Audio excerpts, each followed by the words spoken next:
Welcome. Welcome to episode 5 of Reading to Mom. My name is Joe, the publisher at Historia Research Press in Chicago. Our author is continuing to read one of his books to his mother during the COVID-19 pandemic and lockdown.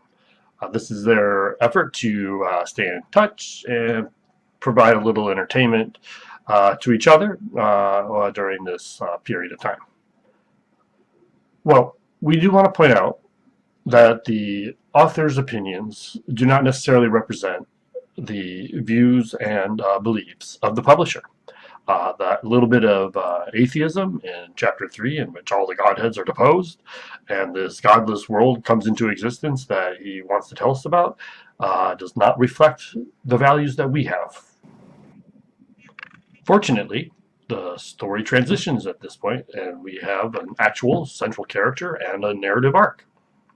I suppose, however, if you are still tuning in to listen to these readings, I'm simply compelled to introduce, without further regard for my financial well-being, the author.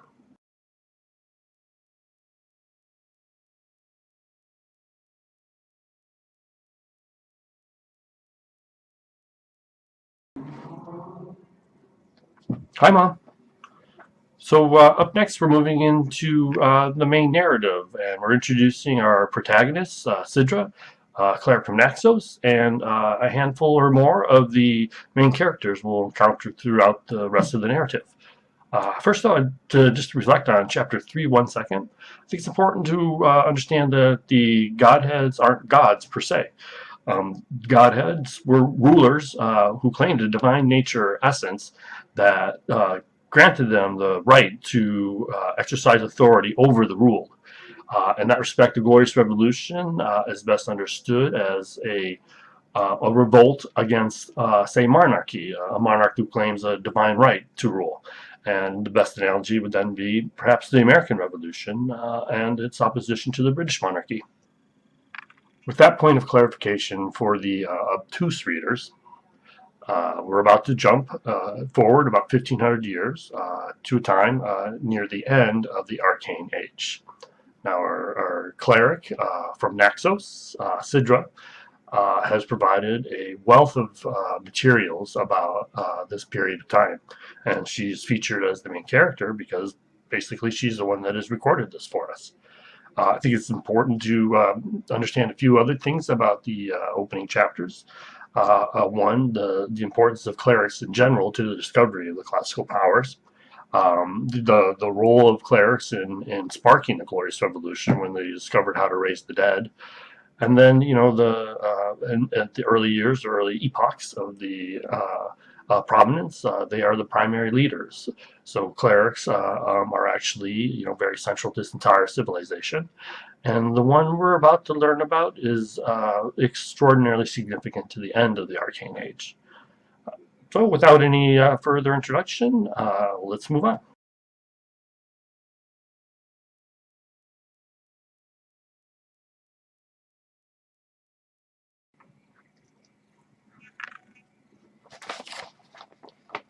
Chapter 4.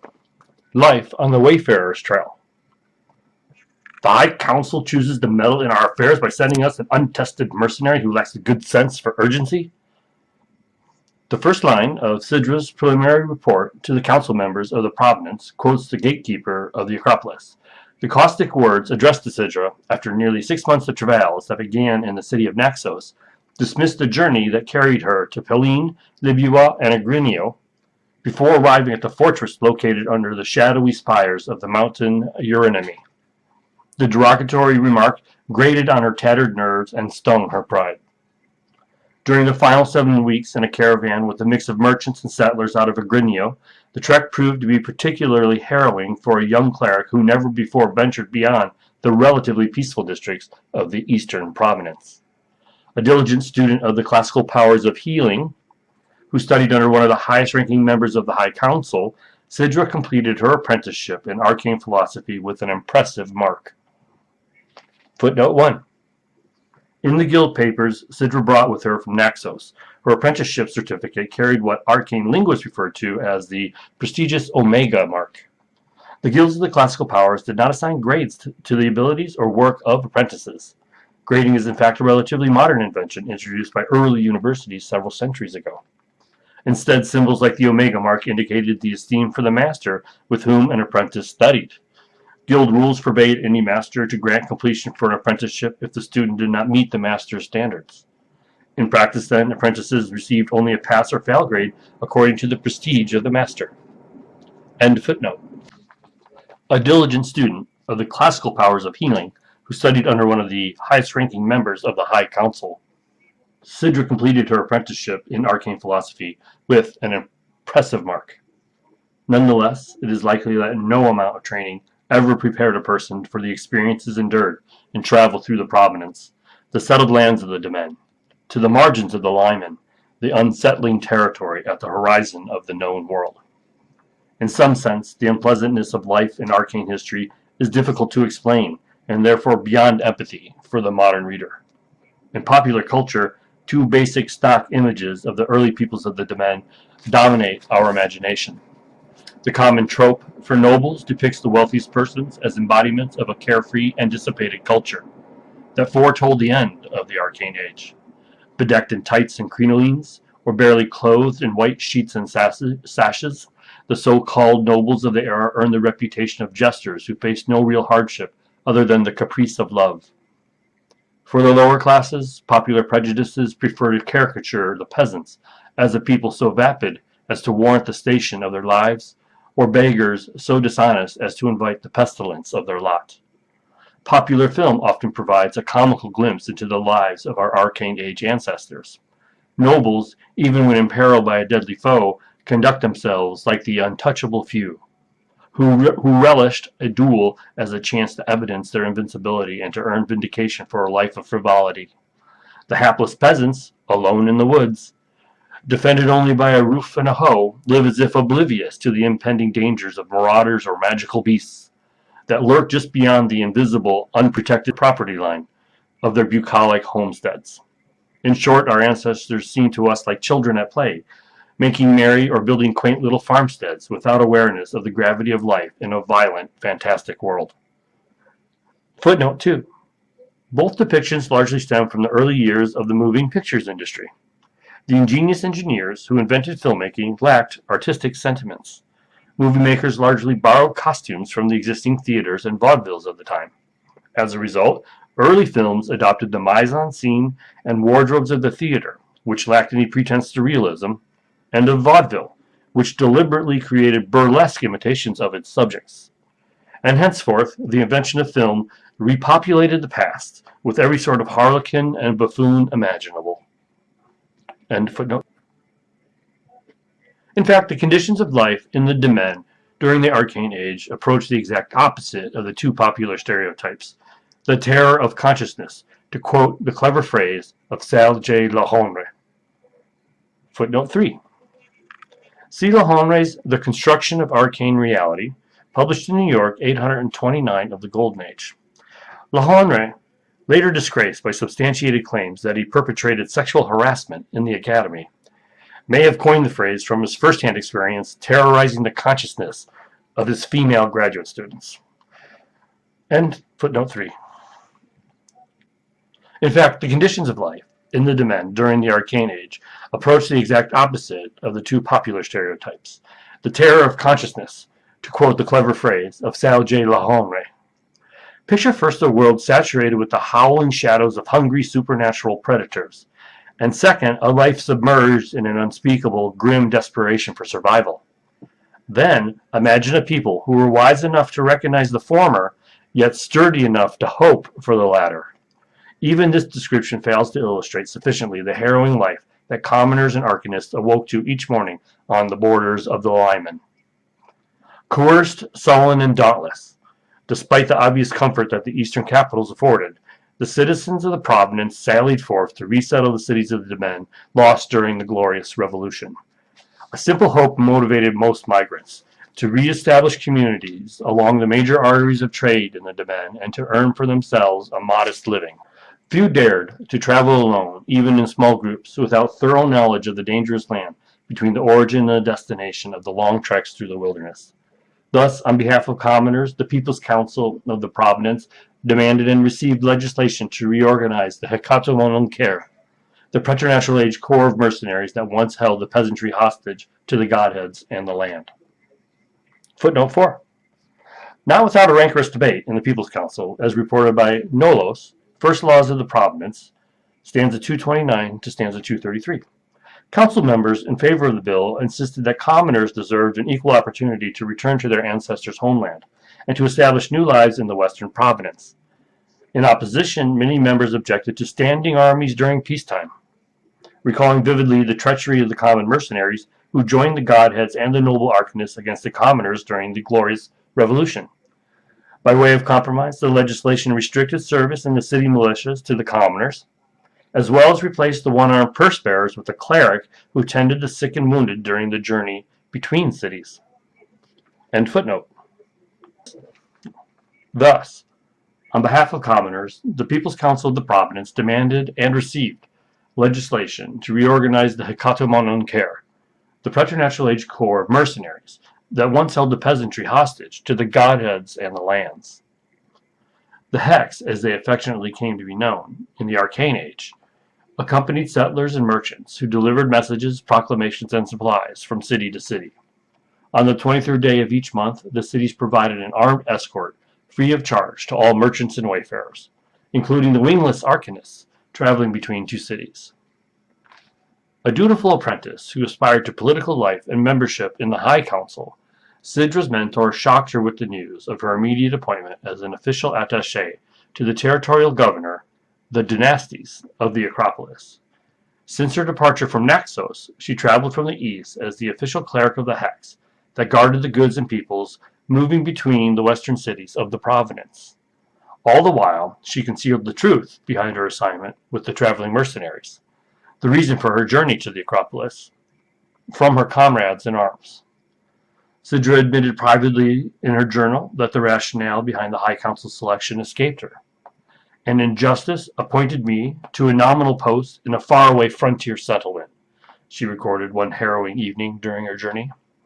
Rarely, if ever, in her estimation, had the council sent a young cleric to the outskirts of the Provenance involuntarily.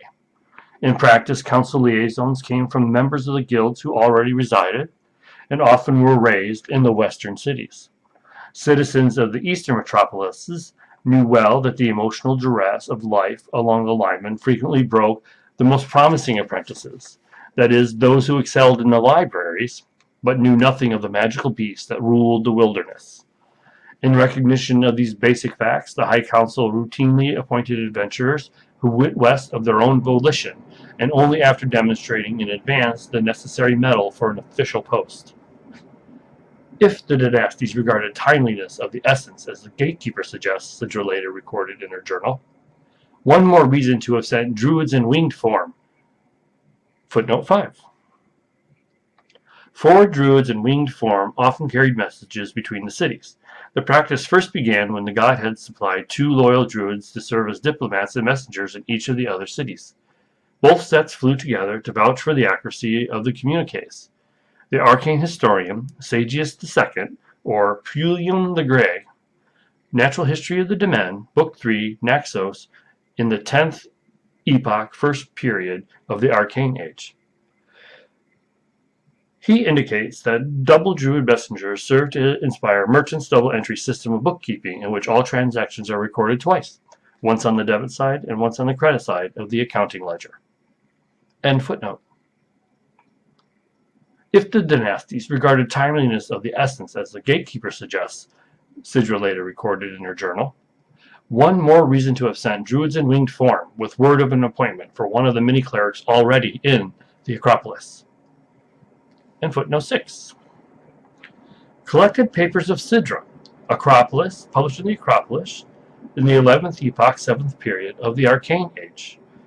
For posterity, the council's choice to send Sidra to the Acropolis proved serendipitous. Sidra seemed to possess a supernatural knack for recalling verbal exchanges. In her journal, her entry for an entire day often recorded, as if word for word, her most inconsequential conversations. Her official reports to the High Council, duplicated in her journal and daybooks, a kind of narrative ledger she used to record a chronology of events during a day, described peoples and events at the Acropolis in such comprehensive and even tedious detail that she often seemed to lose the point of her communications. For scholars, though, the recent recovery of her journal and daybooks provides a fascinating window into the thoughts of a practitioner of the classical powers and the life of the social world of the Provenance. The Titios Archive, held by the Commercial Academy for the Study of the Arcane Powers, LLC, supplies much of the material for Sidra's role in this history. Further citations of the recorded events and materials provided by Sidra will be omitted unless a discrepancy with other sources must be noted or an additional explanation will benefit the reader. End footnote.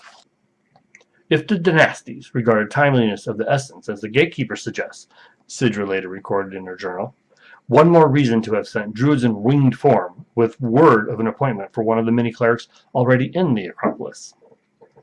Sidra's veiled swipe at the High Council suggests the lingering irritation she held for her appointment to the Acropolis, no less than her initial unease with the frightfulness of the linemen or the demands of combat in the wilderness. In her journey from Naxos, she witnessed a great winged beast descend from the sky to snatch a rotund, amiable merchant who fell behind the military contingent while removing a bottle of wine from his satchel. In the dark of night, one mercenary simply disappeared before daybreak, leaving no sign of struggle in his makeshift shelter. These two events she wrote down during the first and safest leg of the journey from Naxos to Pallene. The hex moved only as fast as its slowest, that is to say, poorest travelers. Though larger numbers of fellow travelers added additional weeks to the journey, smaller numbers invited mortal peril. Consequently, the wayfarers erred on the side of size and caution. Sidra soon learned that the hex moved cumbersomely, more often than not due to the families shod in deficient footwear, who led overburdened pack mules on long treks between the cities of the Provenance. The wealthy wayfarers sometimes made room on their carts for those who lacked adequate mounts or wagons, but the merchants routinely drove carts overladen with merchandise, often causing wheels or axles to break from the wear and tear of the unmaintainable roads of the western Provenance. 2 weeks into her nearly half-year journey, Sidra already grew weary of urbane travelers who risk all to earn a pittance on the borders of the linemen. For the trek from Naxos to Pallene, where the great volcanic forges produced the best metals and precious goods in the Provenance, the merchants and their cartels maintained the roads in serviceable condition, far better than the western turnpikes in any case. Aside from the usual trifles described above, no incident slowed the troop. The first leg of Sidra's journey took only 3 weeks to complete, permitting Sidra to rest in the fairest mountain fortress for several days before setting out on the next leg of her removal to the Acropolis. Her time in Pallene apparently held little interest for her, one surmises, since the notes in her journal neglected to record any of the events during her stay. Her first report to the High Council carried no news of Pallene, a further indication that the City of Forges served as an unexceptional interval in her migration to the west. Footnote 7. Unfortunately, it was not her first trip to Pallene, the first and most prized city of the dwarves. Sidra neglected to add any descriptions or her perspective on the great mountain fortress. End footnote.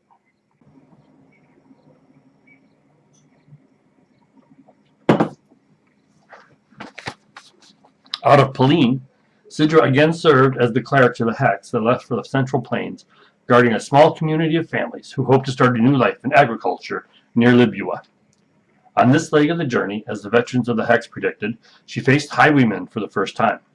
She also saw firsthand the horrific choices that the Wayfarer's Trail frequently presented to the commoners.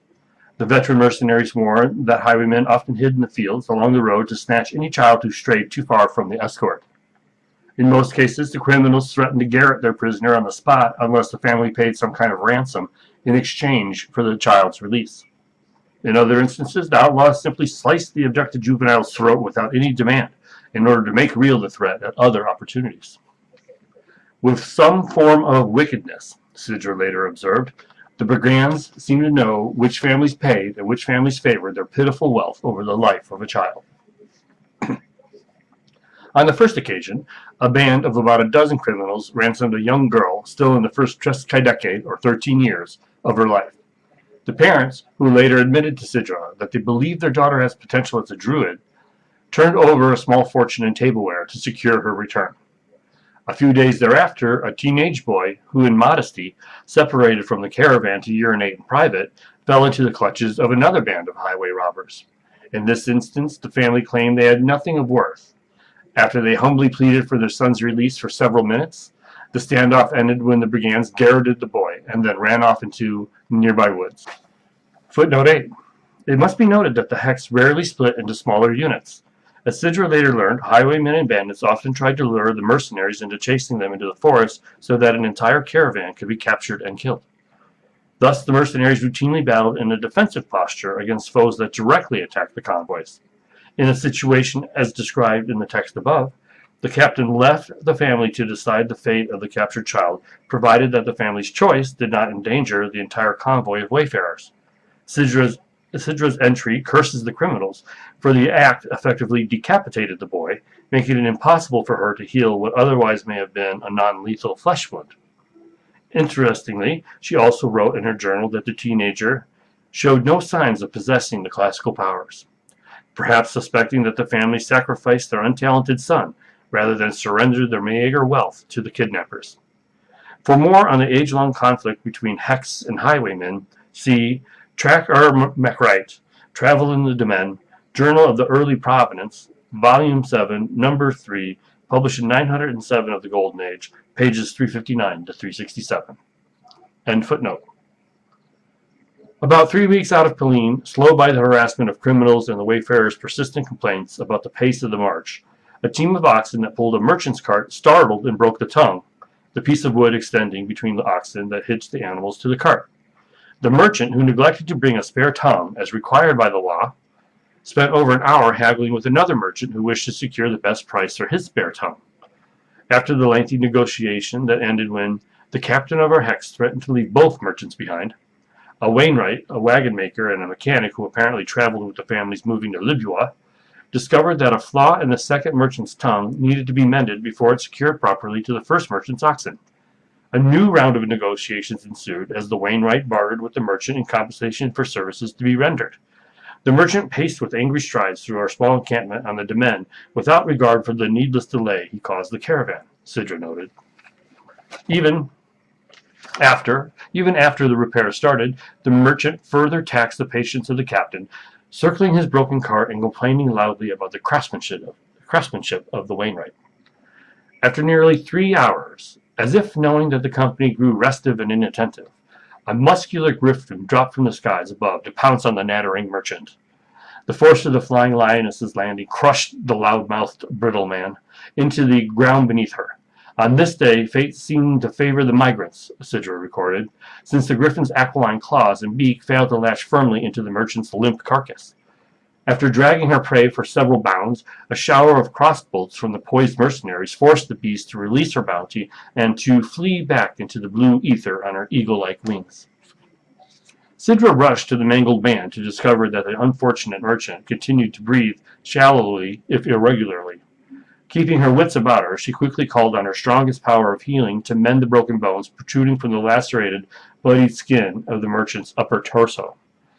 No matter how often I shall hear it, Sidra entered in her journal, I hope never to become accustomed to the sound of a body's bones being crushed like the twigs of a tree. She added in contemplation of her clerical responsibilities to the peoples of the Provenance, nor shall I relish the eerie sight of bones that protrude from flesh, receding back into the body to reshape themselves in response to my spell casting. Footnote 9. The apprenticeship required practice in the artistry of healing, but most tests of healing involved minor self-inflicted wounds. Apprentices occasionally found themselves called to the Fighters Guild to mend stress fractures, or to the Rogues Guild to stanch the flow of blood from a well-placed shiv, but few situations exposed youthful clerics to the manner in which deadly battle produced a surreal art form from the grotesque maiming and temporary deformity of the body. The frequency of such scenes truly tested the fortitude of any cleric who dared to travel into the lineman. End footnote. She added, in contemplation of her clerical responsibilities to the peoples of the Provenance, nor shall I relish the eerie sight of bones that protrude from flesh, receding back into the body to reshape themselves in response to my spell casting. In this, Sidra shared with many non-healers a peculiar apprehensiveness for the supernatural site of an injury that quickly healed from the classical powers of clerics. In fact, the incident introduced her to the life of a cleric near the borders of the Lyman. Unlike today, the common folk did not strongly identify worship or religious life with the clerics. To be certain, the commoners venerated a great and generous healer, and many clerics, as well, believed in the noble divination of their powers as the godheads had once proposed. Few commoners, however, befriended or joined with clerics to form faith communities. To a certain extent, both arcanists and commoners suspected, under their breaths, that clerics communed with death rather than divinity. More than a few naysayers cursed the healing class as necromancers. Footnote 10. Incorrectly, that is. End footnote. More than a few naysayers cursed the healing class as necromancers. In the arcane conditions of life, death always seemed to be as near as the shadow of one's body. As a result, most people of the Provenance felt no obligation to keep reminders of their fragile mortality closer than necessary. Consequently, when the pioneers from Paline arrived in Libua, 5 weeks after their departure, the mercenaries and the travelers quickly paid respects to Sidra and then vanished into the bustle of the agrarian Mecca.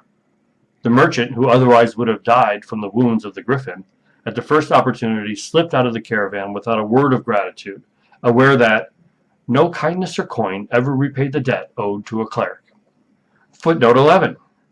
Sidra reflected on the old adage, one of the Cone oaths, that clerics sought to uphold.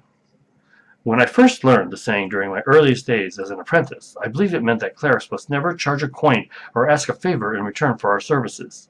I sense now it means we clerics exist on the margins of a world that persists in the trade of exchangeable goods and services. For an early medical historian's interpretation of the oaths of the Cone Guild of Naxos, see Cass on Arcane Medicine, published in Alexandria around 2539 of the Metal Age. End footnote. The merchant, who otherwise would have died from the wounds of the griffin, at the first opportunity slipped out of the caravan without a word of gratitude, aware that no kindness or coin ever repaid the debt owed to a cleric. The slow pace of the wayfarers and the all too frequent interruptions on the journey from Paline forced Sidra to linger in Libua. 3 weeks passed before the next group of wayfarers left for Agrinio. In contrast to Paline, Sidra made the most of her stay in the breadbasket of the Provenance. In her journal, she described a city that had become slightly more populous than the eastern capitals and bustled with activity from dawn until midnight. In the latter half of the Arcane Age, many men and women who served in the Hex eventually resettled in Libua to farm the plentiful, fertile lands of the Domain. When the enterprising spirit of the people of the Provenance reorganized their Hex to escort travelers and entrepreneurs on their journeys between cities, the councils promised citizens who joined the forces plots of arable land or unfettered memberships in the cartels of the recovered cities in the West. The volunteers of the Hex needed only 1 year of service to collect a small pension, but the law permitted mercenaries to serve additional terms in return for larger allotments of land or cartel business. As Sidra learned, many novice mercenaries made notches in their crossbows to count the 13 months of their tours, while the true veterans carved several years of service into their weapons. Despite the perilous nature of the duties, Sidra found that nearly 2/3 of my unit served 3 or more tours in order to collect the ripest fruits of their labors. For 1 year's service, those fruits included livestock, 1 moray of land to plant their seed. Footnote 12. A moray measured a plot that a common person was able to cultivate with only one's hands.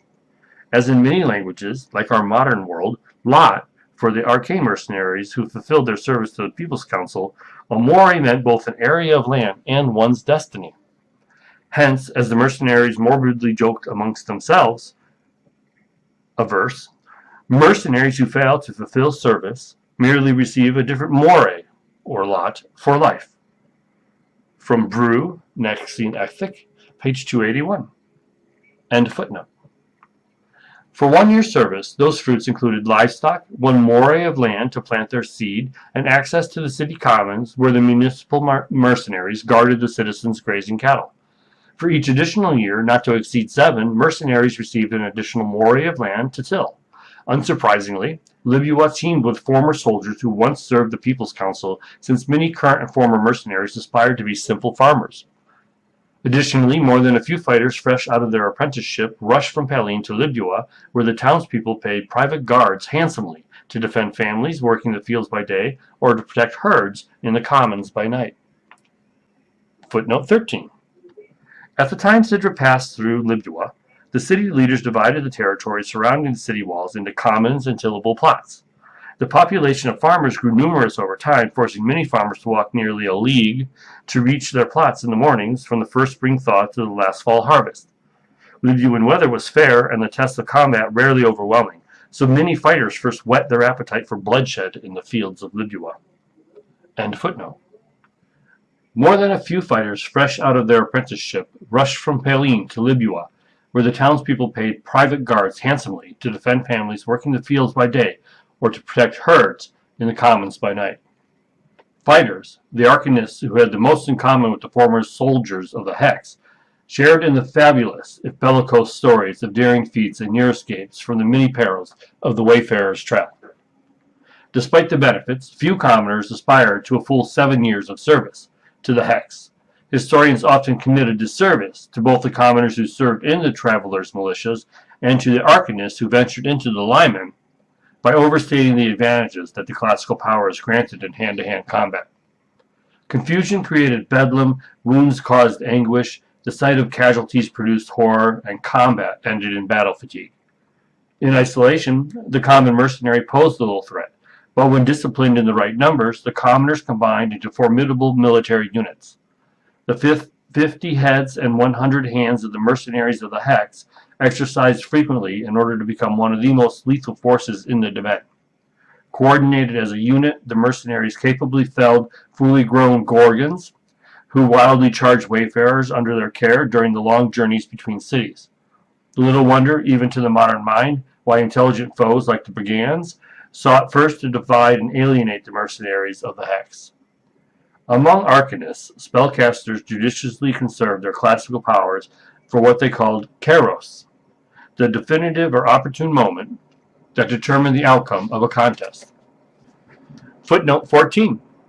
This sense of timing encapsulates one of the fantastic differences our modern world has with the arcane world. Chronology, the opportunities or pregnancy of the moment, possessed far greater meaning for the distant past than our chronology, a sequence of moments or course of events, does today. More concisely, it may be said, for the arcanes, time opens greater possibilities. For we moderns, time endlessly passes probabilities.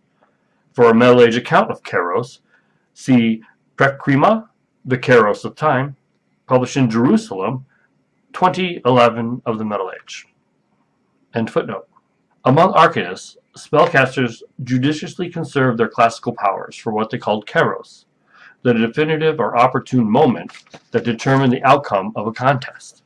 All the same, before the kairos presented itself, wizards and druids, like rogues, often found themselves engaged in close combat when an enemy rushed adversaries in hopes of delivering a quick, deadly blow.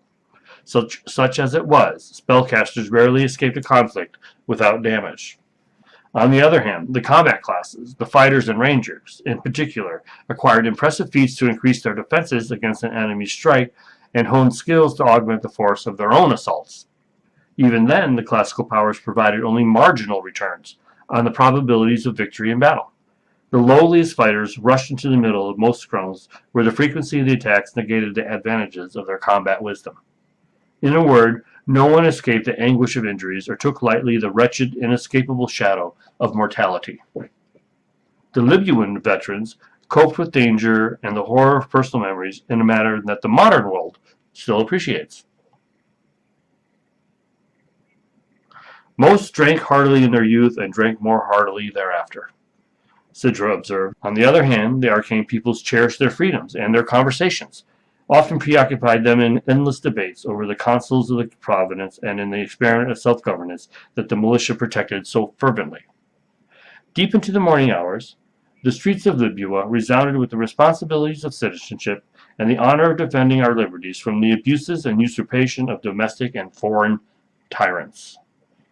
The former Hex soldiers repeated tall tales of combat on the roads between the cities until the tavern keepers refused to pour the treasures of Libua's fermented grains into another emptied stein. Footnote 15.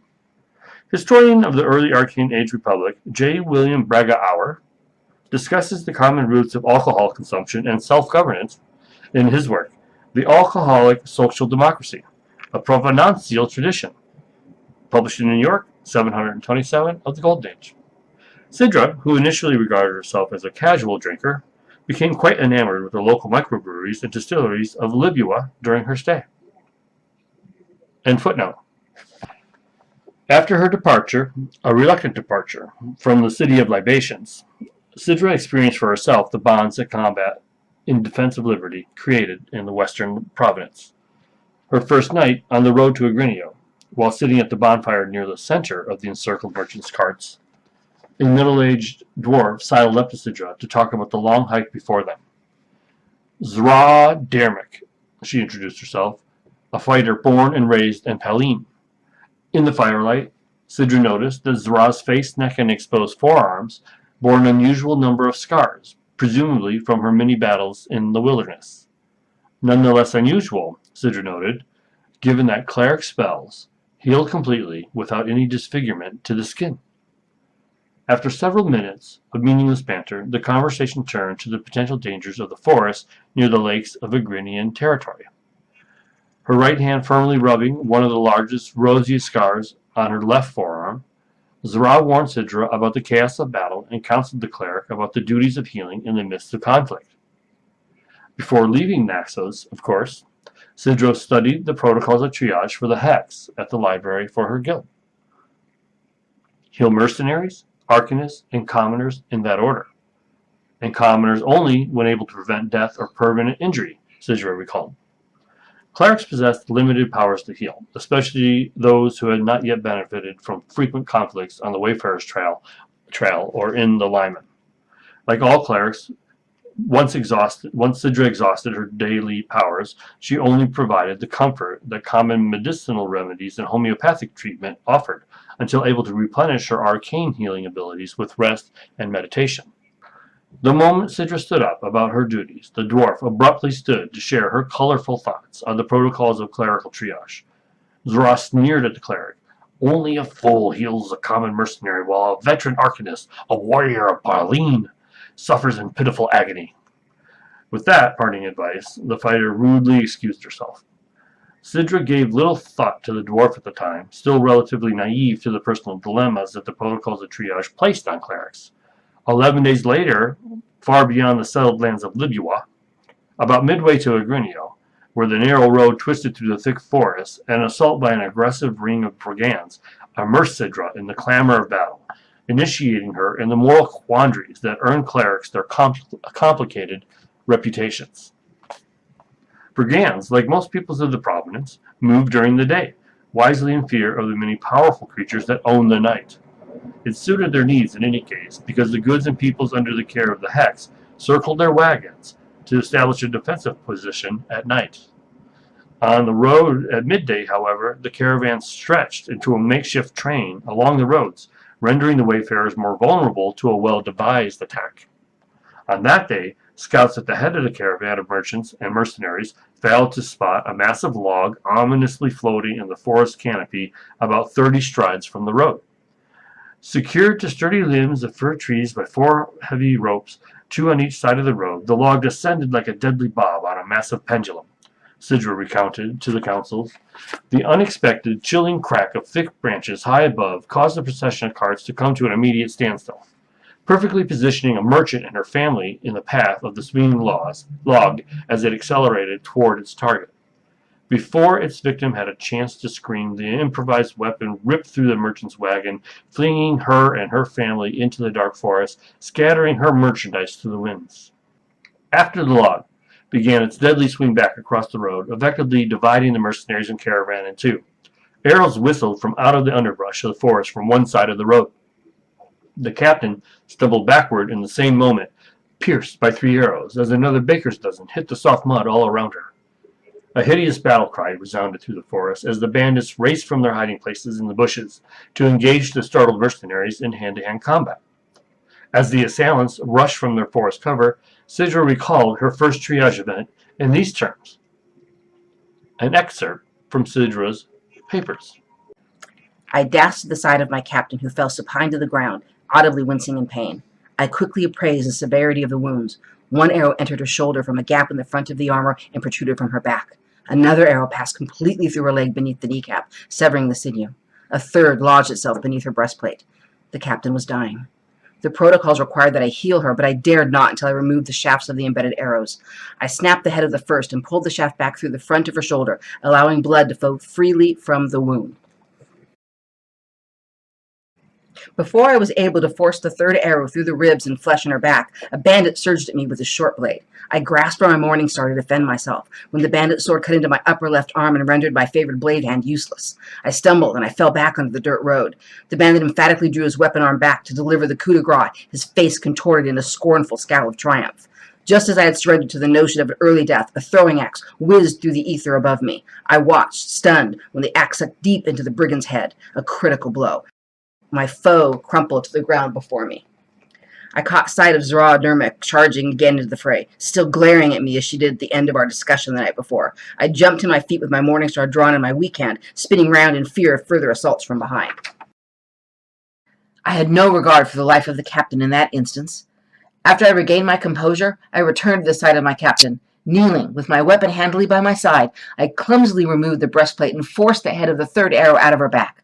Lodged deep into the captain's chest, I failed to snap the head of the arrow off on my first attempt. I did not wish to lose another precious moment, so I grabbed the tip of the arrow to yank the shaft and feathers clean through her chest. The captain hollered with agony. At last I cast my spell, determined to ignore the pain in my damaged left arm. In the instant, several splinters from the arrow shaft had oozed out of the captain's wounds. The visible holes in her chest, shoulder, and knee healed perfectly. Without a second thought, as if the deadly injuries never happened, our leader sprang to her feet to rally her soldiers.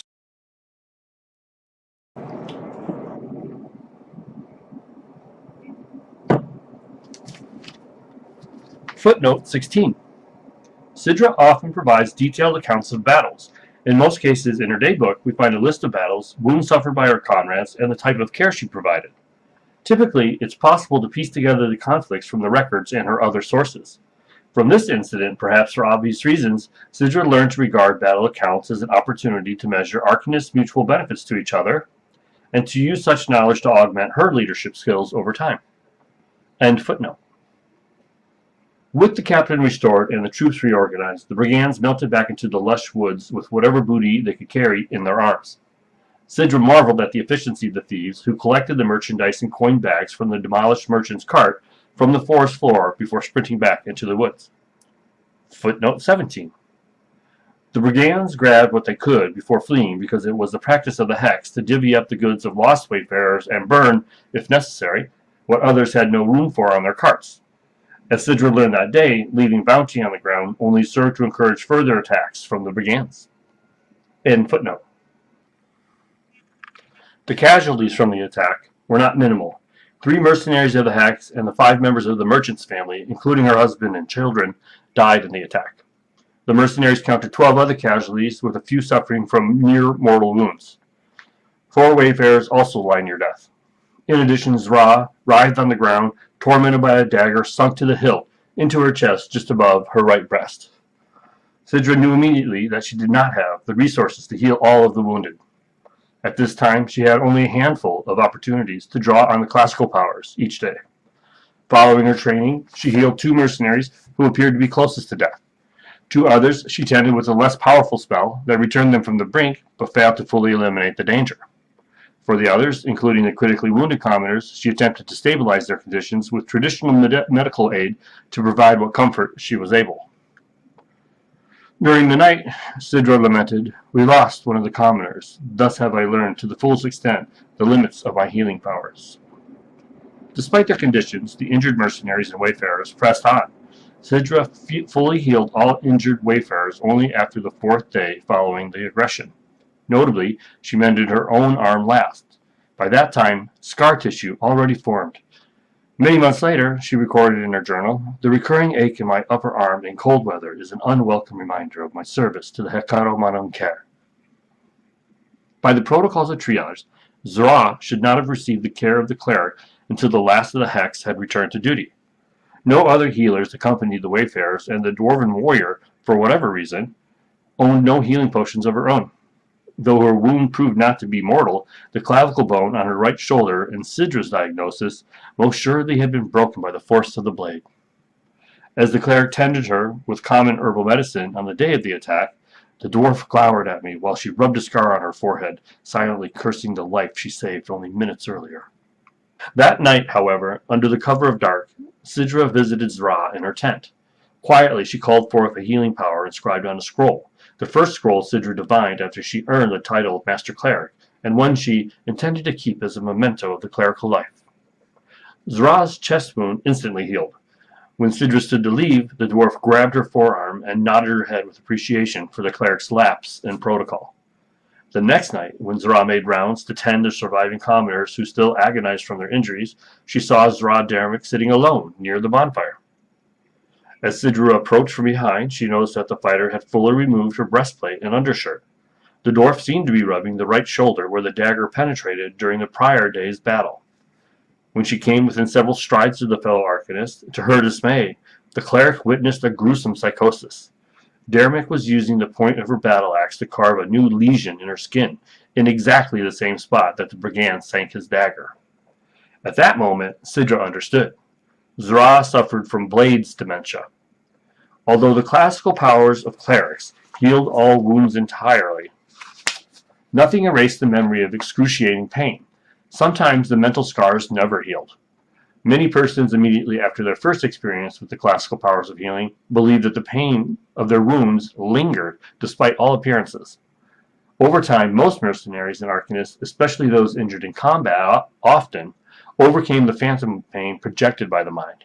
A few, nonetheless, could not grow accustomed to the idea that clerical powers fully restored the body when tended in a timely manner. In extreme cases, Blade's dementia caused its victims to carve new wounds into the skin to visualize what the mind told them lurked beneath the soft tissue. Zra, the morbid rubbing and carving of scars, represented an acute case of the affliction. Sidra quietly backed away, leaving the fighter by the fireside to murmur to herself about the pitiful agony. Footnote 18. It seems that fighters were particularly susceptible to Blade's dementia in the arcane world. As described earlier, the classical powers endowed fighters with better defenses and more powerful attacks, but that class of philosophers had to push the boundaries of their wisdom in hand-to-hand combat. Consequently, fighters endured numerous battle wounds and oftentimes, to quote Zra Dermik's phrase again, pitiful agony. The classical powers certainly made the body something more powerful, something more fantastic than it naturally was. But the flip side of the coin, perhaps, was that the classical powers also, in a more current sense, dehumanized the body. Fighters endured severe traumas to the bone structure and organs of the body with such frequency that it is nearly unfathomable today. More noteworthy, when fighters failed to progress in their classical powers, rarely was it due to the innate limits of their wisdom. Rather, the fighters reached the limits of their tolerance for the inevitable physical afflictions of combat. One arcane adage, passed down to the modern world, captures the plight of the classical power of fighters. Wise warriors smelt their weapons into plows. The brutes become clerics' oft-smitten puppets. For a more complete historical treatment of the physical abuses of the body during the Arcane Age, see Uma F. Kochelet, La naissance du pouvoir classique, une archéologie du regard arcanique. The Birth of the Classical Powers, an Archaeology of Arcane Perception, published in Paris, 811 of the Golden Age. End footnote. These initial travails of her long trek from Naxos. Footnote 19. Unfortunately, about 8 to 10 weeks of Sidra's travels and contacts are lost. Archaeologists failed to discover among the rediscovered archival materials the parchments that recorded her stay in Agrinio, and the last leg of her journey to the Acropolis. It seems that the wayfarers from Libya made their way to Agrinio in approximately 3 weeks' time. She then spent 1 week in the city before what appears to have been a 7-week trip from Agrinio to the Acropolis. Her daybook shows one entry during her time in Agrinio, a vague reference to healing an elf. 4 weeks later, her event ledger is filled with a list of dead and wounded from another attack, as well as the care and treatment each received. 3 weeks thereafter, the parchments of Sidra's journal renew at the Acropolis. End footnote. These initial travails of her long trek from Naxos, the events, the people, the deaths, flashed through Sidra's mind, with the master of the gate to the Acropolis, Oron, she named him, demanded more urgency from the council's attaché. She shared her reaction to the gatekeeper in her preliminary report to the High Council. After many trials and tribulations along the Wayfarer's Trail, I bristled at the accusation by this Mixellen. Footnote 20. Mixellen was an arcane term that refers to offspring from 2 or more cultures of the domain. Half this, half that, in the minds of the people of the Provenance, is the most common translation of the term. In this usage, however, it seems that Sidra questioned the loyalties of the gatekeeper due to his obvious lineage from a Lyman culture. See the entry in Colgin's vocabulary. End footnote. She shared her reaction to the gatekeeper in her preliminary report to the High Council. After many trials and tribulations along the Wayfarer's Trail, I bristled at the accusation by this Mixellen that I both imposed on the affairs of the Acropolis and dithered in the execution of my duties to the Provenance. She stumbled over her words briefly, seeking to explain that brigands once again waylaid her caravan, apparently by first stampeding a herd of Gorgons into the train of carts and wagons, causing so many casualties that the Hex set up camp for a week to heal and recover forces before embarking on the last leg of the trip. Oron entertained none of her excuses. Listen, Greenshanks, I don't care for your troubles with some worthless outlaws. There ain't a one of us here at the Acropolis who hasn't played a little sport with the local banditry. Arrgh! If you must explain someone, defend the High Council member who saw fit to send a bookish peon with legs that never been stained with the blood of the Lyman. And that concludes Chapter 4 of Arcane Cage.